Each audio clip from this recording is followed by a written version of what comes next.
Yo guys, welcome to our channel once again. Good evening, damdamunam. Tuni hi ipyong kabol diu hi pon. Thuyong mi banging sei the pon zechun ain sei masading kyola len pen master chamkuni ga peute. Yo master. Hello guys, nadamdamunam.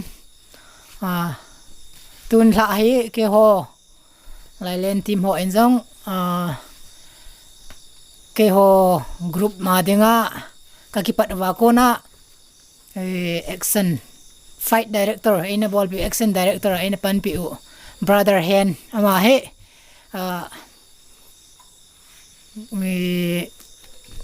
kipa ta in happy marriage life na hung alang ding hen kimuta zalain keiho en wes kan ball deu hin tu tari adinga he keisa nga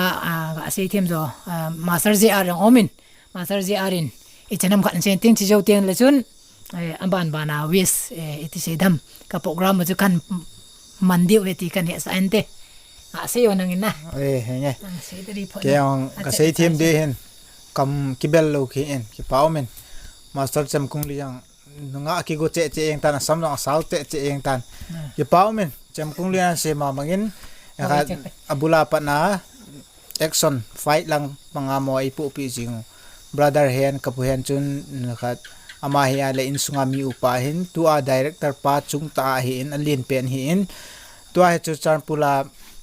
pi khumunno ma ana agulang khat akiman sa anu chu zan hindunga chon akimu do en ki pa umbe se jingen kyon jong LAILEN student ho hen kyon jong kai ki pa pi ti vet sa na chu tun la he kong to khom wa chi chu ke ho heading ke lo fans ho na ho heading a jong tun la live video he kan ta la o hintin kong ki ta la wa kan se o hintin tu in amani lim jong chu ga ve hutin ga ve wo hoi nam a hoi na loi nu hoyen amani hi ka ki pa pi ve ti ve sa nan kyon jong thil pi neo thil khat pi ding kanom vin he chu amani brother kapu hen le aloi nun jong ki pa ata ana sanding film ke ho LAILEN company ho en action director khan hi na jala chu ka thangai lew khan don lai tha na ti dam asana khang tha na ti ve sa na ta ko ma chu ken jong kyon jong radhi in thil pi neo cha pi ning kanup jeu chun ma jong hin to do an ho ngwa sa tong paten Happy married life. happy marriage life happy marriage life awai ma enge Lin ta nang non nan di. nai chai ve le che khang bel hi in chang khame ke kan han ding thau me tu ta a tu yang pum thum dol he ati a tu ne kyon te ne nang ni jang dam sunga chia he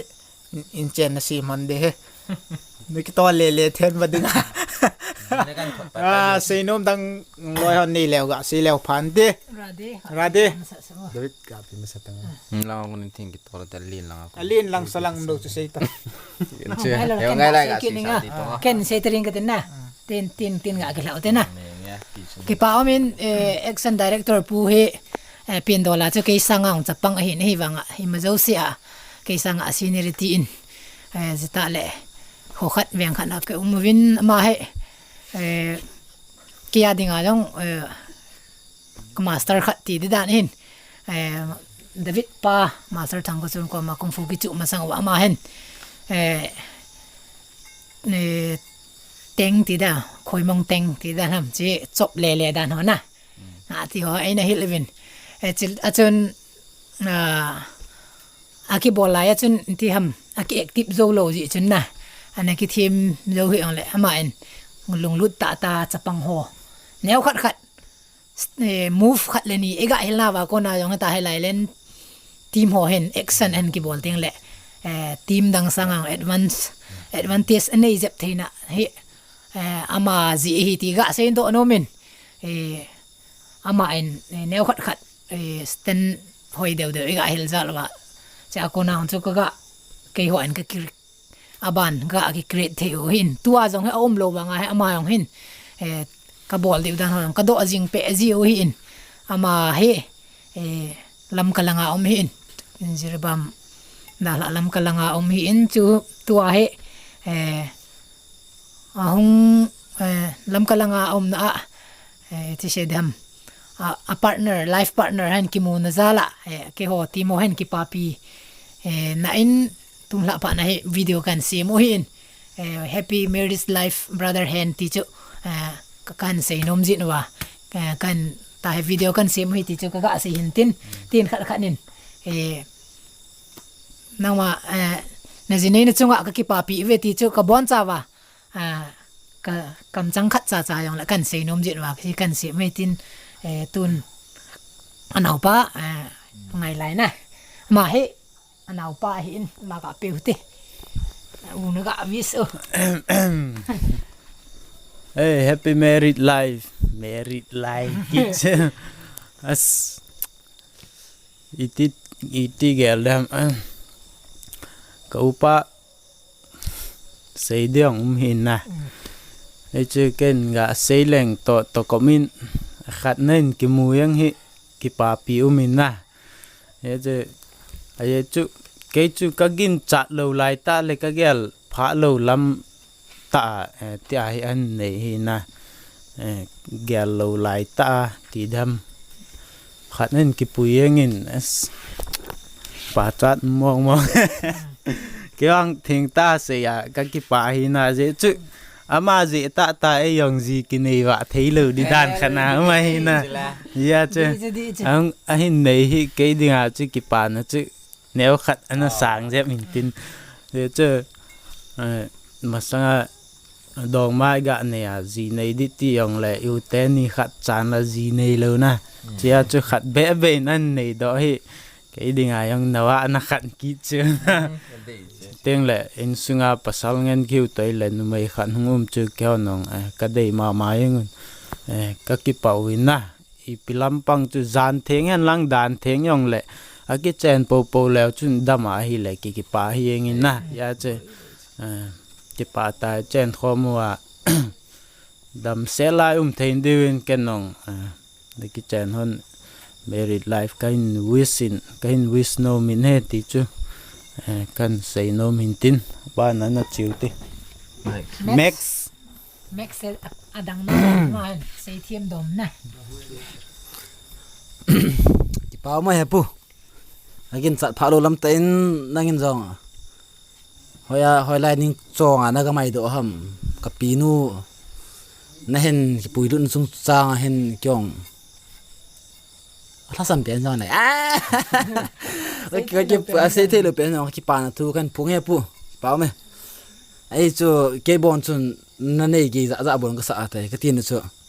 ไอ้ที่เขาคู่เก็บเทระกี่ว่าเล่ๆละยาอันเดอร์เวลกี่เขาปุ๊ว่ากี่ว่ากูกี่ถูกเล่ใครเล่ๆละยังนั่งกูทั้งปีนี่แต่น่ะดิจูสิลตาเกี่ยวด้านนั้นสมนี่ว่าแล้วฉันมองก็ที่เห็นเฮ้ละนั่นเองกี่เห็นนี่กี่วันก็เสกกี่สับดันนะไอ้ยองเลยตัวนั่นเองตาเจนก็กี่ปากเล่งกี่ปากตาเจนเฮ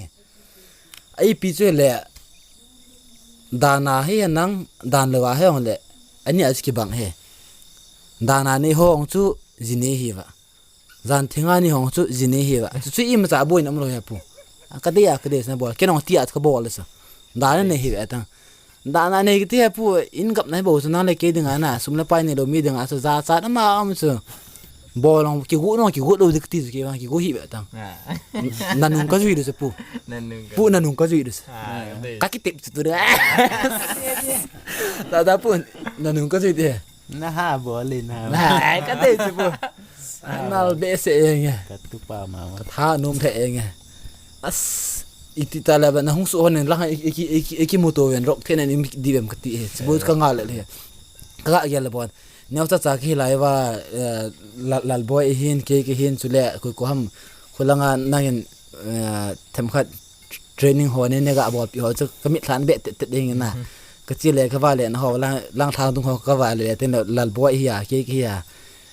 ดิปูนี่ใครปีว่าปีพัมเทรนนิ่งนี่ปีหัวจะตู้เส้นเห็นเกี่ยวตัวอันจริงๆนั่นแหละเห็นยาจะก็เก็บปานะทูเฮอบอนซานะอีคิมจากายาเฮกันเสียเฮ kamol kia pu yong se the ka ki pa ti lo so se thiong kan he ki pa thu se sang a chalol he a thai ki bai ka sa lo so mi kamol ki ana Bon am diu tang. chan chu ye na pu lal ba ping na mi kamol ho mini nga lang thu se la wang kha khai kamol chu keita bai ka hin masapena happy marriage life brother tu kum nang num tu chunga film ki shooting pena nang num lo chu kong fulang kha sam hle jeng win youtube ma ka ga ve ji win copy the yong om poi na je nang tai lo nang bol bo chu a bol no min chong le a hoyong hoyin mi danga copy the om pon awanga chu kham kham a kong ki chuwen kan bol win cha ka film tho chu nang nung hong su wa dem hong su wa hen te na nang hong su ka hong ki release jong la kho pon app hele sei dang khe pon happy marriage life nong su pha pha ki mo tu te na wang so gol wa lo pi jang ai man de he o en sung se mi dang hop lo de kamol ni Kan mo. Kipat ta. Ken lai piang sei the pun. Kya max banga kamol ki la khai lo jai. Ama sanga na sachi aga kamol zo jai ke sei dik het mo lo he. Ai che he hen hi. Ke kyang hoi ai te neo lai ga ti le ke bang hoi tai yong ke pun ka neo lai exam ke lai kom lo ja hin. He hen chu ka het pen chi le ma ho thu i ga se ya I pham I ga ti ya le. Ati bo ken. Chi bo hu ken adang I piti ham la ke pun. Hoi da film tho ma sang hwang choi ai te ki neo ja chapang tabang ki jan ma tong akya bob de poni wang chu he hen na jinei na chungai ke yong he happy married life ti che kan wish nom hin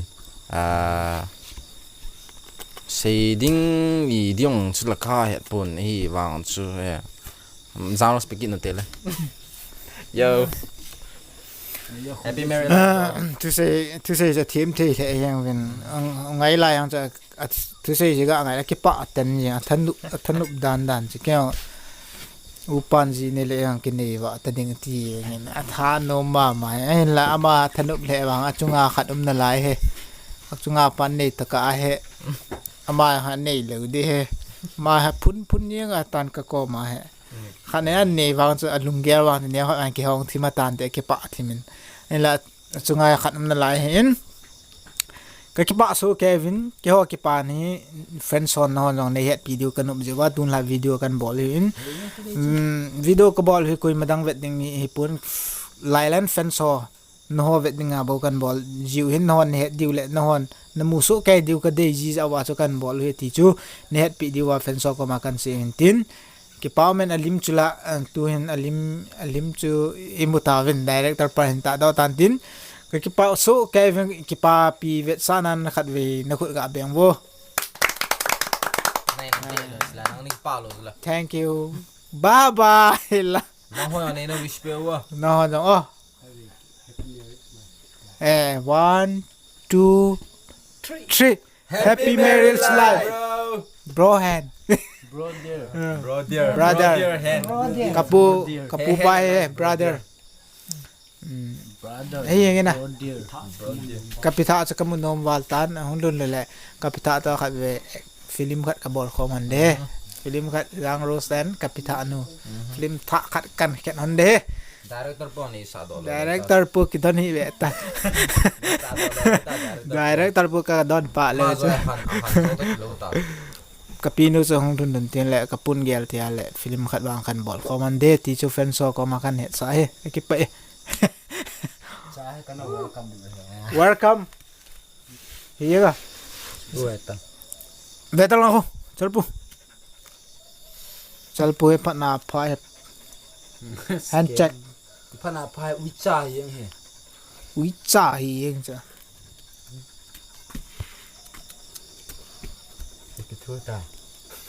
pitu ha tun la he brother la sim kan sa dihin la ni an semin to kan sa masa diu hiale zan manga lang ding be ma golden chi ever mangcha kip gyam sa hin la akai hum ki bang lo mai te hin je chu aman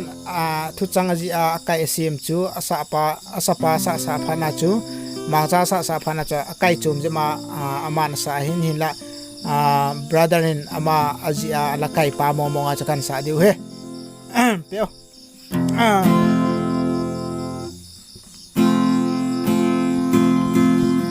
san mga landing bepa goling idya nào bằng nay là san ham pan ko su temin lung sao geleng lung se kim tu cheng ana lelo de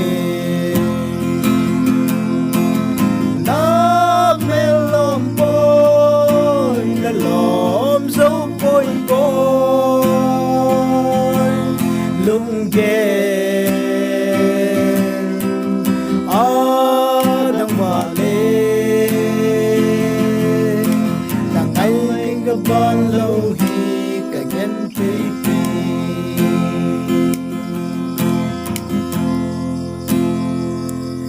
chan chu yeng thim lo ban ki sa hin aban ga sakit din khat hi ya le be dai khat cho nei mil jeng tan ta na taw na hai tan boy david khung sai ama asa sa hin nei mil jeng tan ta na taw na hai tan boy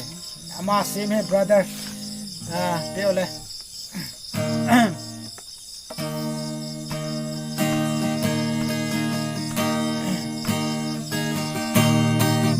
golin ka lung se nahi o mu thei hi zeng le chun go ka mai so na vet si teng le ka lung se dan hin mu na tin nang ai pul đâu dòng nay thô sa pon na te nay mil zeng tan tian na tao na hai tan boy malam hin kwa lung tu mol so na dòng hi mo ding hang ka lung se chulo in ven nang ngay ka bang dâu cô gen thei na cheng ki tho tangala i tho lung zenga i ti ham ten na chun le zo zong le na lung set kay lam hung kai zeng tang em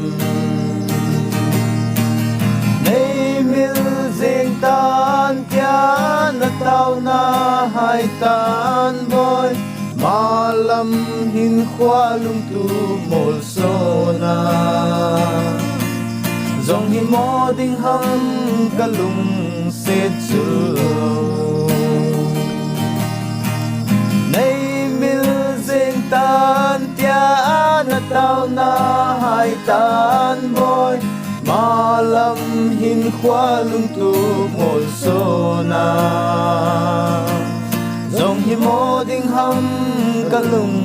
se chu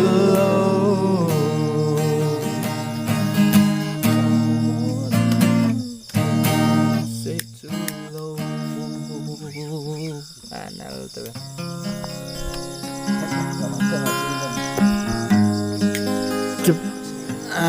ki paumin chiten ni cho ama la se mi in ama gel do na ama jine ki papi na kan sao he ama la sim thim mi la sa thei lo mi la sim thim mi a o bang te si o bang he pona khu pi kha on te si sa ye ba cha mel ho he o ki paume tu la din chan chai tau te na king ni na ham jang phan lang nadam sunghonin wang phan lang khat chalan naw jong bang phan nan nên mà bố dinh hòn tàn ho cái pe la pa chân chu tan tôi lúc pa phuma wang kal sa han ho dan sa te han ai nghe nè apa yang thank you Bye bye tata. bye bye Good night guys. Good night guys. bye tata Good night guys. Bye guys. Love you all. Mwah.